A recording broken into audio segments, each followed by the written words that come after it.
Morning.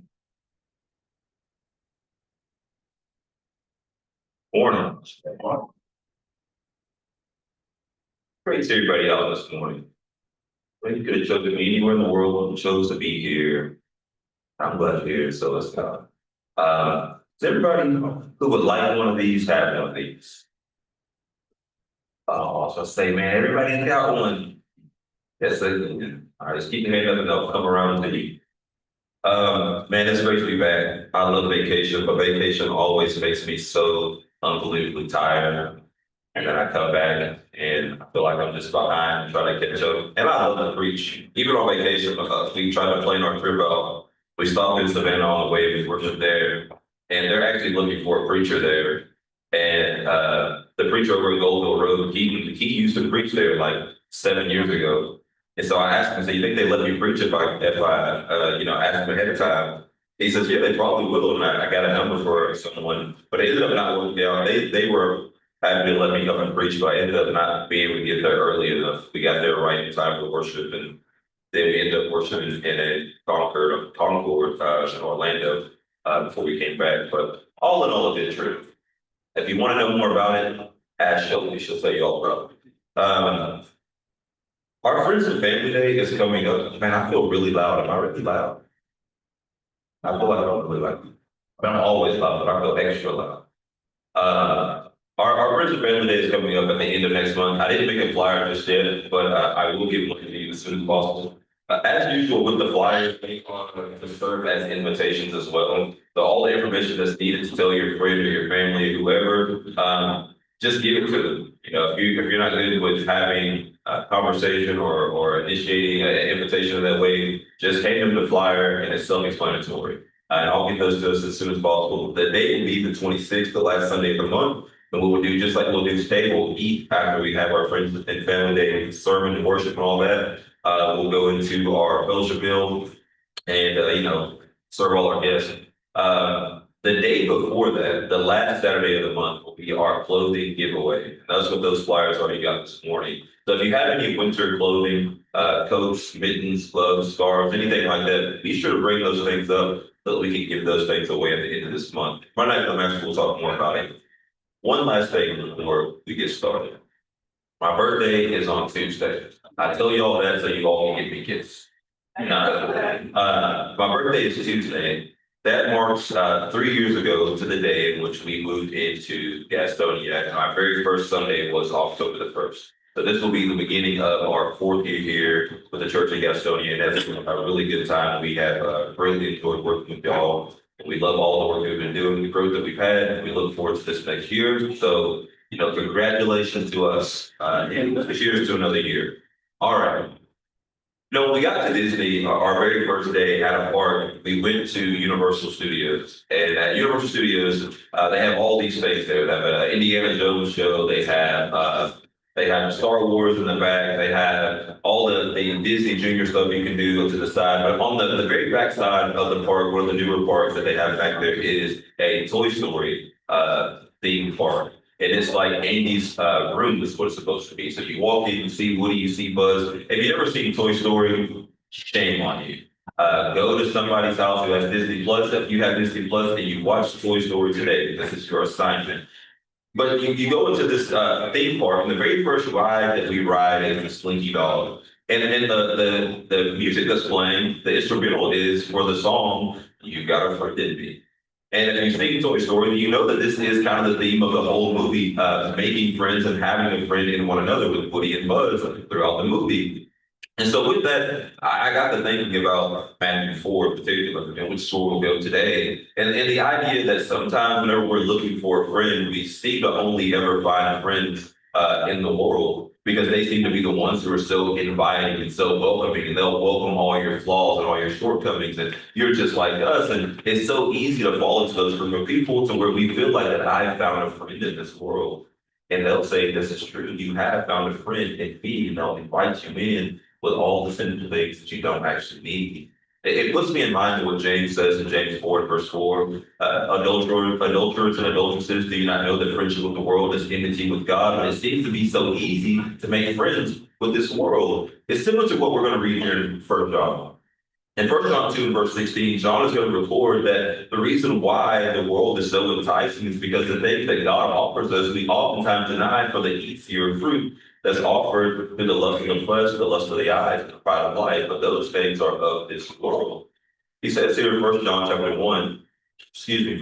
2 and verse 16, for all that is in the world, the lust of the flesh, the lust of the eyes, and the pride of life is not of the Father, but is of the world. And when we're talking about being of the world, we're not just saying on the earth or of the earth or carnal. We're talking about those things that are of a sinful nature. These things don't come from God. These are things that are made manifest through the perversion of the things which God has given us on this world. So here we are having people in this world who have perverted the goodness of God and causing people to lust in an ungodly way after these things. Let's go to Matthew 4.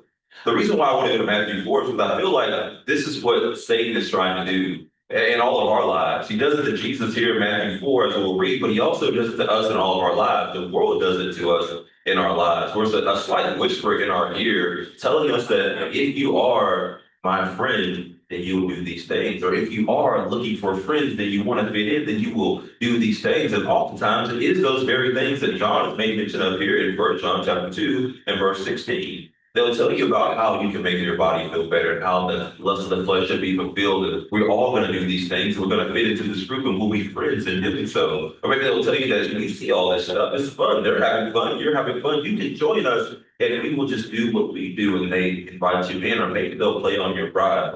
If you weren't so scared to do this, if you were a real man, that you would do that. And they try to pull you in that way. You're now part of this supreme group. Go to Matthew 4, you're going to see Jesus after being baptized there by John in chapter 3 of Matthew. He's going to be led by the Spirit into the wilderness. It says while he's in the wilderness, he's going to be tempted for 40 days. And if you notice in John's account, or excuse me, in Mark's account, in Mark chapter 2, Mark is going to say that he's tempted there throughout the time. He's going to be ministered to by the angels, and the wild beasts are with him. But in Matthew's account, it just simply says fasting for 40 days and 40 nights. At the end of that 40 days and 40 nights, he comes out, and we're going to look at these three temptations that Jesus is going to go through, and we're going to compare that to the way in which the world is going to try to pull us in and seem to be a friend to us by offering up these lusts. First, in Matthew chapter 4 and verse 3, he says, first is the lust of the flesh. Matthew chapter 4 and verse 3, some people want to be your friends, but just your friends in the flesh. Whatever you have to please their body, or maybe what they have to please your body with physically, they're going to offer up these things. And I'll give you some examples of that in just a second. In Matthew 4 and verse 3, Matthew 4 and verse 3, the verse says, now when the tempter came to him, he said, if you are the Son of God, command that these stones become bread. This is how people play on our emotions sometimes. The idea, if you are your own person, if you are independent, if you are making your own choices, if you really are looking for friends, if you really want to fit in, they're putting it all on you as if they're not trying to persuade you to do something wrong. Maybe it's that friend who says, if you're as cool as you say, man, you'll cut school with me.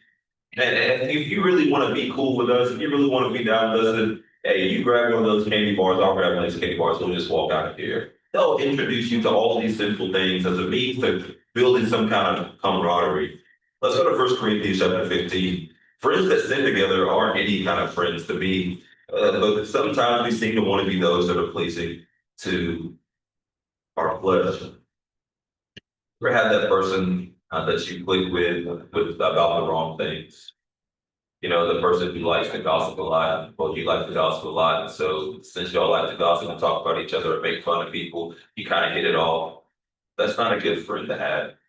Friends who are going to pull you in and thrive off of a sinful relationship are not friends that you need to have whatsoever, but it seems to be the ones that are so easy to make. To sit back and look at the next person and their shortcomings, to make light of it or to make fun of it. Those aren't the kind of friends that we're looking for. Paul's going to talk about this in 1 Corinthians 15, because sometimes we deceive ourselves with those kind of friendships and believe that this is the bond that should be had, but it's not. And we're looking to build a loving bond, a caring bond, and we're not looking to be those that are building our relationships on a foundation of sinfulness. In 1 Corinthians chapter 15, in verse 33, Paul is going to say, don't let this deceive you, to think that because you're doing these horrible things with a group of people, that for some reason this is a good friend group to be a part of. It's not. He says in the verse in First Corinthians 15, verse 33, do not be deceived. Evil company corrupts good habits. I think about King Rehoboam in First Kings 12. There he's going to be a normal person like anybody else, but in seeking counsel of what he should do next with the people are pleading out to him, hey, your father was very hard on us. He taxed us a lot. He worked us really hard to build all these things. Could you take it a little bit easier on us? And he's going to say, well, let me go and talk to some people who can give me wise counsel. And so he goes and he talks to those who were elders and counselors of his father, and they give him some good counsel. Well, you should lighten up on them. If you do this for them now, you'll have them forever. And he says, well, okay, I hear what you're saying, but let me go talk to my friends. And lo and behold, he goes and talks to his friends. His friends tell him exactly what he wants to hear and exactly what he was thinking. He'll be harder on them. More taxes, more burdens, work them a little bit more than usual. That's what he's going to do. And he ends up losing the people forevermore. Maybe think about Samson and Delilah, the kind of friend that she was to him.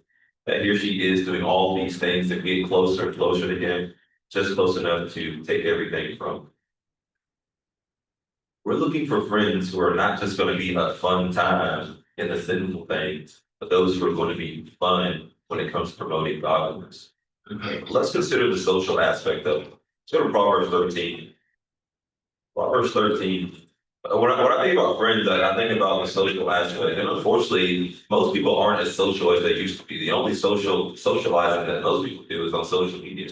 And that's not necessarily the greatest place to make friends either, but sometimes you end up making friends with people that you never actually will meet. I can't tell you how many people I'm friends with on Facebook, and I have no clue who they are. But we have common interests, we have common likes, and so since we have these things in common, we find this commonality and this friendship that's built through that. But sometimes those things are built through sinful things.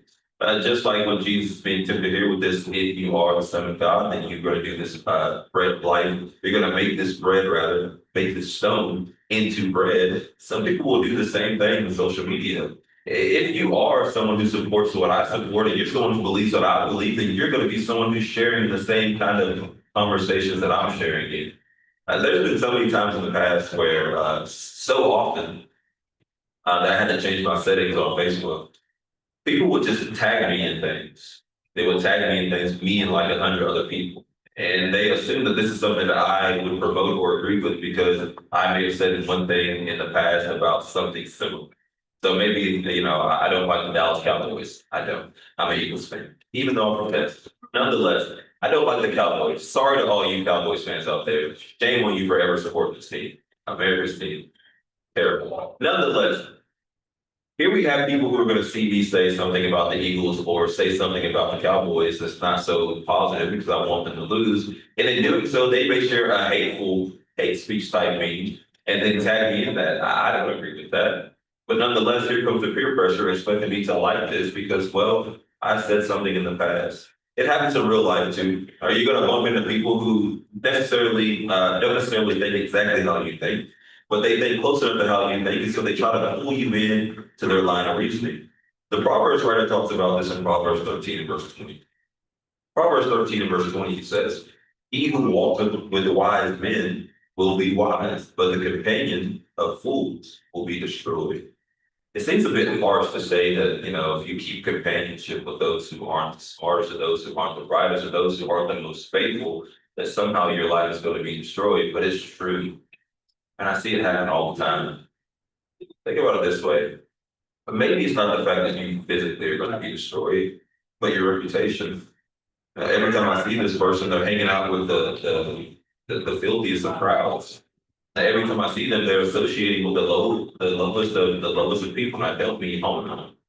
This isn't them influencing those people to be better. This is them being influenced by those people to be worse.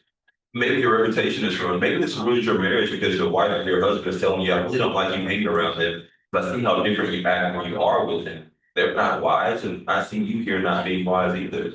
Maybe it ruins your opportunity for a new job. If you see your coworkers being a certain way, and then you acting a certain way, and that promotion you were going to get now has been taken away because you're acting like them. Have you ever seen in the NBA, MLB, NFL, that $100 million player lose everything because of an ignorant decision he makes to go back home and do something awful with his friends instead of being responsible and understanding his value? Those who walk with wise will be wise, but those who have companions that are fools will be destroyed. Friends are to be a family to us. Proverbs 18, Proverbs 18 and verse 24. If we're looking to make friends, we know that we can't make friends with the world or those who are worldly because all they're thinking about is the things that are going to please the flesh. I'm going to cut school and I'm going to go out and have me a nice meal. They don't offer this on campus, so I'm just going to skip and go get it from where I can. You know what? I want to make sure that I can enjoy this nice new Dubai chocolate that's going everywhere. I can't afford to buy a bar, but I can steal one. Why don't you steal one too? These friends are going to encourage you to do things that you know you should not do, but nonetheless, the pressures of it all, you may feel that if I want to fit in here, then I need to do what they do. And now here you are committing these sins like they're committing these sins and you find yourself falling astray. True friends are going to be like family, a family that loves. In Proverbs 18, verse 24, it says, a man who has friends must show himself to be friendly. I want to start there before we go to the second part. Some people don't have friends. It's hard for me to believe that someone can't have friends, but then I consider the kind of person they are, and I realize that they don't have friends because they don't open themselves up as the ones who are friendly.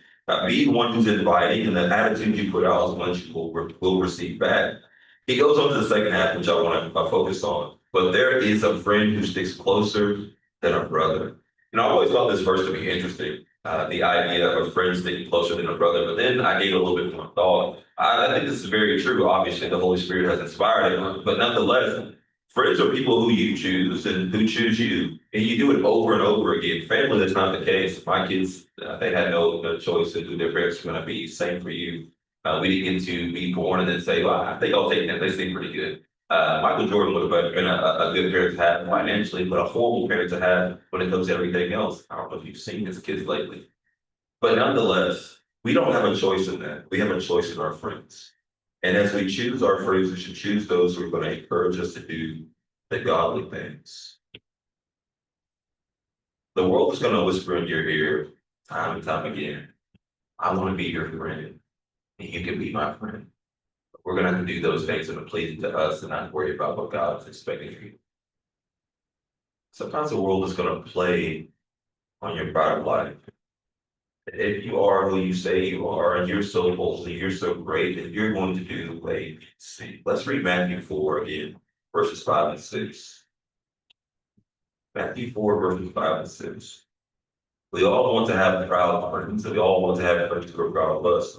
Let's consider Matthew chapter 4, verses 5 to 6. It says, then the devil took him up into the holy city and set him on the pinnacle of the temple and said to him, if you are the Son of God, throw yourself down, for it is written, he shall give his angels charge over you, and in their hands they shall bear you up, lest you dash your foot against a stone.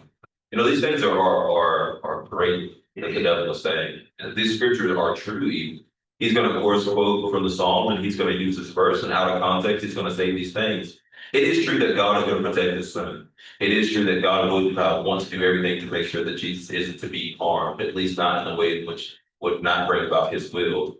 One thing that Satan doesn't realize that Jesus is ultimately going to know, who are you to tell me that he's going to keep me from falling off this when I know that my purpose was to come to this very earth to die. I know what I'm here for. I know what the will of God is. So this conversation between Jesus and Satan is one that's going to fall on deaf ears, but nonetheless, friends sometimes make you proud. Sometimes just like Satan here, whispering into the ear of Christ, friends are going to whisper into your ear and say the things that are going to make you proud. I don't mean in a way that makes you want to be proud of them, that they've done something good thing, but in a way in which they're going to puff you up and blow your head to a size that you can't fit any hat known to man. Let's go to Romans 12, verse 16. Romans 12 in verse 16. Ever had a friend say, man, what you got going on this week? Oh, not much. Just work, normal stuff. Like, what you doing on Sunday? Oh, I'm going to go to church. What to church for? Oh, man, it's because I want to go and worship God. Worship God for you. You're one of the best people I ever know. Let's skip that Sunday and we'll go to the park and play some ball. Why would I do that? Man, you're a great Christian already. You study your Bible, you open it up, you read those things. What is worship going to do for you? Here they are speaking these things into your mind, making you more and more prideful about who you are as a Christian and who you are as a godly person, so much so that they're trying to convince you not to worship the very person in whom you're living for. Sometimes your friends can make you proud in such a way that you are so prideful that you think that you don't need God. In Romans chapter 12 and verse 16, he says, be of the same mind towards one another. Do not set your mind on high things, but associate with the humble. Or to associate with the humble if you remove yourself from them because you believe that you're good enough to exist outside of them. Have you heard about that person who will say that I don't need to go to church because I have a relationship with God? That's pride. God tells us if you're truly going to be my people, you're truly going to follow after me, then you're going to associate with those who are doing the same. He goes on, he says, do not be wise in your own opinion. Sometimes our friends can make us proud. Sometimes our friends can convince us that we're somebody that we're not, and we will buy into those lies and fall further and further away from God. Go back to the Proverbs. Look at Proverbs 16 one more time. We'll go specifically to verse 18. Brother Tyrone read for us earlier, 18 and 19. But let's read 18 one more time. Friends are not supposed to be proud of us when we sin. It seems to be that some people get a real kick out of seeing people sin. You know, the people who like to hear children say bad words. It's not funny. You ever see those videos where the kid is being recorded, they hit their finger or they see something? They're saying those things because they're obviously getting it from someone else. And they're getting it from someone else with no context to it whatsoever. So they're just going to say it because they think that's what you're supposed to say in that given situation. But they don't even understand why that's something they should or should not say. But here we are as adults laughing at this. Sometimes our friends are the very same way, but they love to see you do the simple thing. Hey, why don't you go beat that kid up? Hey, why don't we all make fun of this person? Hey, why don't we do these things that we know we shouldn't do, but it's going to be fun in the moment anyway? In Proverbs 16 and verse 18, one of the most misquoted verses. But if we compare this to what we read earlier in Proverbs 13 and verse 20, I think we'll have a good understanding. He says in Proverbs 16 and verse 18, pride goes before destruction. I think it's very important if you look back to what we're talking about being destroyed, those who are walking with fools to sit the wise and being destroyed, your reputation, maybe your marriage, maybe your friendships, maybe your job. Who knows what you're going to lose because of your pride, because of you being with people who are foolish. But pride comes before destruction, and a haughty spirit for your fall. Sometimes our friends have put it into our minds that we are something more than we are supposed to be. Instead of humbling us, they've lifted us up to a place that we don't deserve to have. And with that comes destruction. Friends are going to be people who are proud of godliness. Let's go to Galatians 4. If you haven't read Galatians lately, in the very first chapter, Paul is disappointed in the church of Galatia. And the reason why he's disappointed is because they have left the gospel. They've allowed for people to come in and to preach them some other gospels. And teaching them some other gospel, they're saying, yeah, that makes sense. And Paul says, I marvel that you're so soon turned away to another gospel, as if there were another gospel. If it were angels from heaven, if it were me or some other person who came and told you anything other than what God has already revealed, let those be accursed. There is no other gospel. He gets down to the very end and he says, I've never wanted to be anything other than a friend to you, so much so that I'm going to tell you the truth. Friends are going to be proud of us when we do the right things. A good friend is a friend who tells us when we're also doing wrong. And here Paul is saying, I'm telling you the truth, but don't see me as your enemy because I do so. He says in Galatians 4, verse 16, have I therefore become your enemy because I tell you the truth? It may be that Satan, as he's talking to Jesus, is very reminiscent of our friends when they talk to us. And they tell us the things in our ear that we want to hear, so much so to puff us up to believe that we're something more than the dirt which Christ, that God has breathed into to make us to be beings. To humble ourselves so that God can make us high.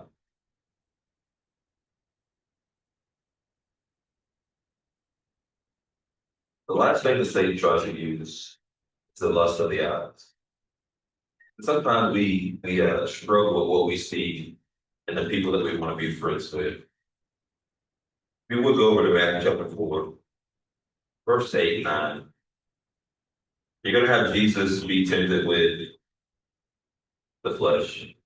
Been 40 days and 40 nights, you haven't eaten anything. Go ahead and take some of this. Our friends sometimes will do the same, and I know that we try to make friends with God's people, but some of our friends are just simply childhood friends or worldly friends, so that we've known our whole lives. We built this relationship and we have this rapport with, so we hang out with them, and maybe they still live a certain lifestyle that we're not living any longer. And if they're not living that lifestyle, they still may want to have you be pulled into that lifestyle with them because they're having fun, and they want you to have fun. And so maybe they're doing things to please the flesh. They want you to also enjoy the pleasure that they're going through, but you know that those things are not godly, but nonetheless, you struggle with the pressure of it all. Maybe it's the pride of life. They say, well, you're your own person. You make your own decisions. Who cares what the church thinks? Who cares what God thinks? He knows your heart. And they believe that you can do what you want to do, and God won't give you at the end of it all. And so that puts a pride in you that makes you sin.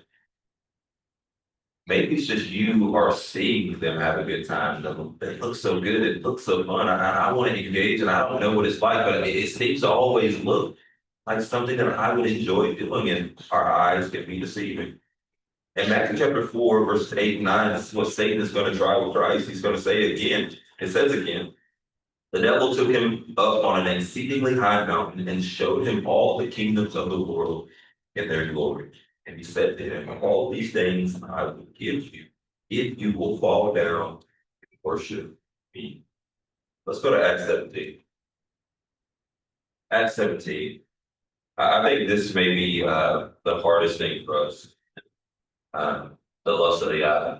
The pride of life, playing on our pride. I think that's difficult because we always want to prove somebody wrong. If you really are who you say you are, if you really can do those things that you would, and you can. They'll kind of use this reverse psychology on us, and then we'll go out of our way to prove a point that we don't actually need to prove. But I think that this one right here is the one that gets us the most because we're always able to look at something and to take it in. As we take it in, we assess it. And as we assess it, we go, man, that really does look like something I would like to be a part of. Those people do look like people that I would hang out with. That looks like someone that I would enjoy talking to. Acts chapter 17, we'll read verses 5 through 10.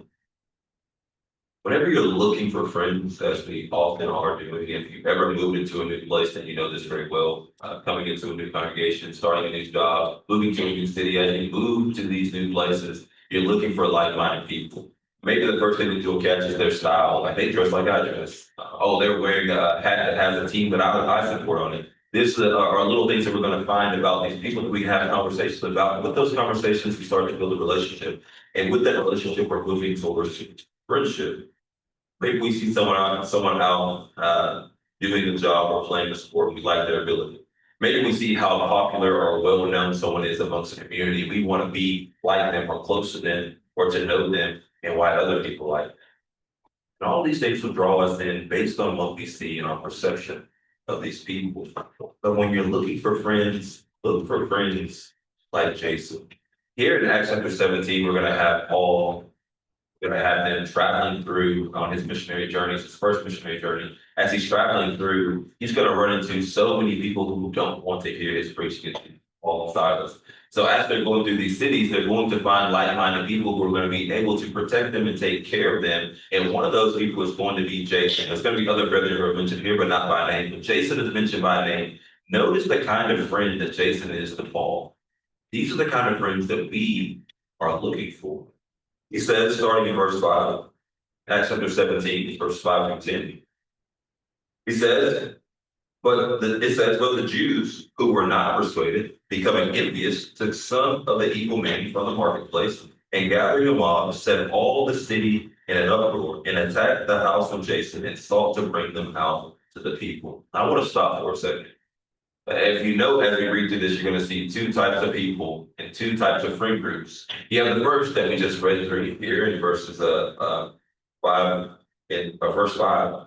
He's going to say here that we have people who become envious that go into the market and find other people to convince them to do exactly what they want them to do. Sometimes it's that easy to make friends.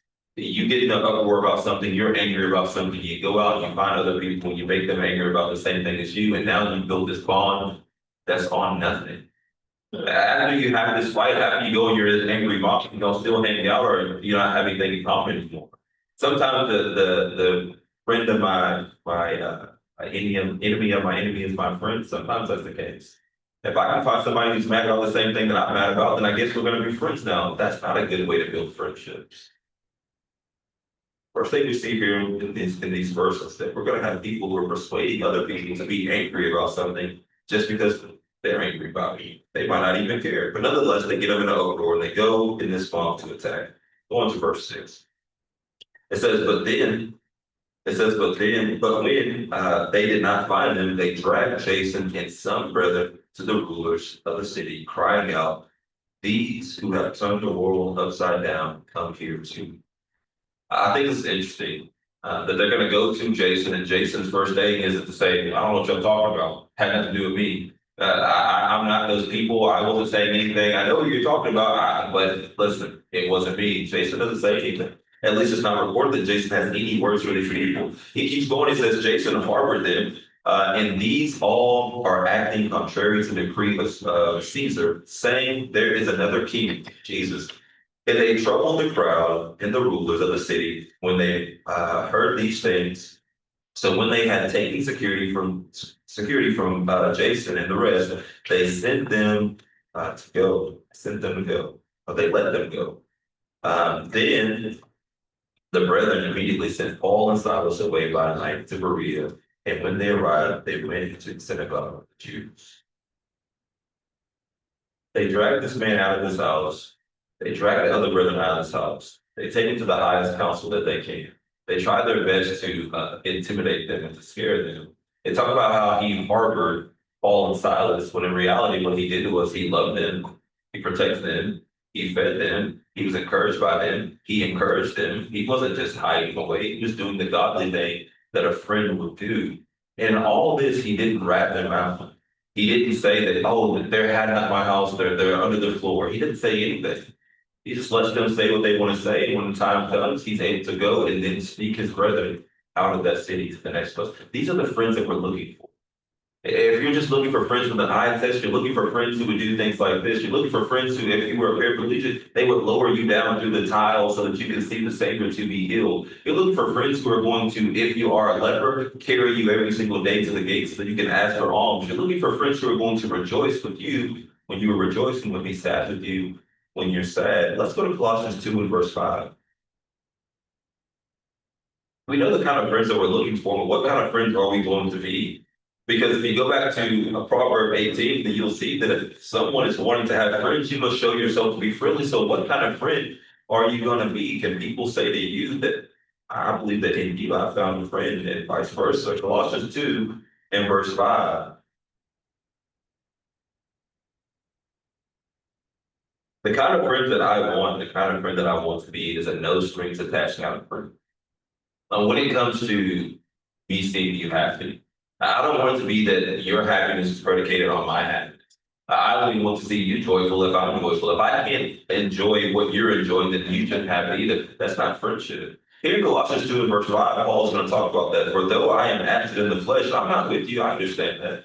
I can't be there to see the kind of Christian that you are or the kind of fruit that you're having within the body of Christ. There's no glory to be given to me whatsoever because of who you are in the faith, but I'm happy that you're in the faith. He goes on, he says, yet I am with you in spirit, rejoicing to see your good order and steadfastness of your faith in Christ. Paul says, I don't need to have any credit for the faith that you have.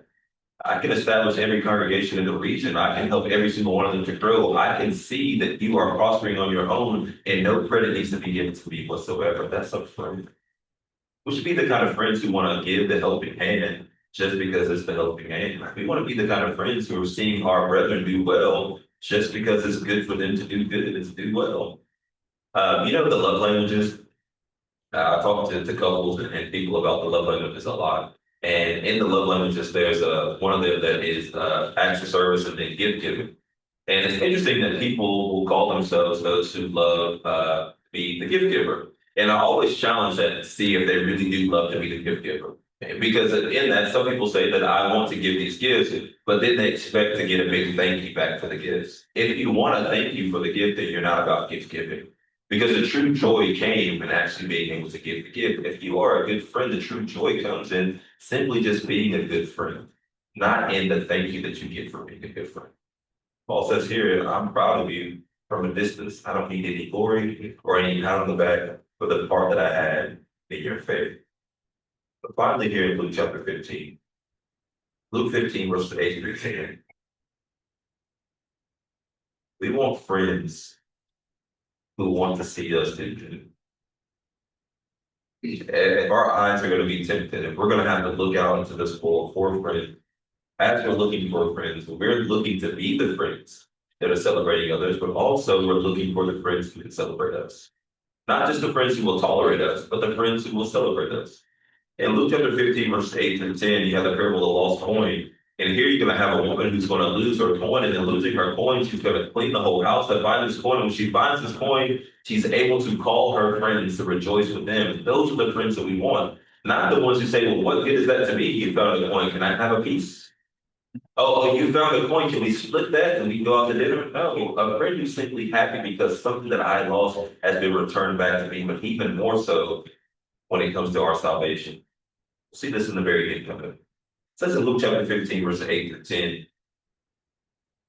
or what woman having 10 silver coins, if she loses one coin, does not light a lamp, sweep the house, and search carefully until she finds it. And when she has found it, she calls her friends and neighbors together, saying, rejoice with me, for I have found the piece which I lost.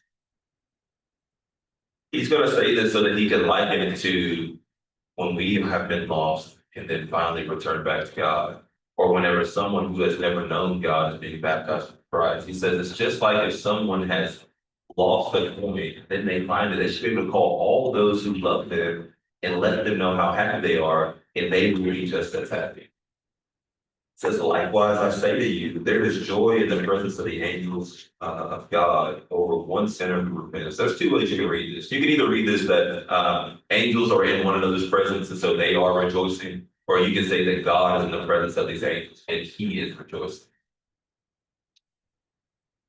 A friend is going to be someone who loves to see good things be done, who loves to see godly things be done.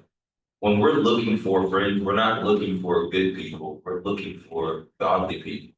We're not looking for people who look good. We're looking for people who look godly. We're looking for those in whom God can rejoice in at their return or at their stay. We have to be able to say in the end that you've got a friend in me, but not speaking of the world.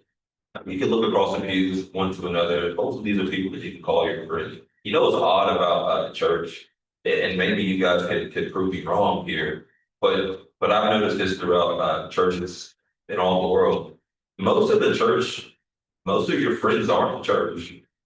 Most of the friends you have, you may have one or two really good friends that you do things with within the body of Christ, but most of the people that you call your friends, they don't go to church. You don't hang out with them on the regular. Most of the time you spend with people or people of the world who are doing things that have nothing to do with God. But when we talk about looking for good friends, you have this great pool of people you can choose from, and we choose everybody but them.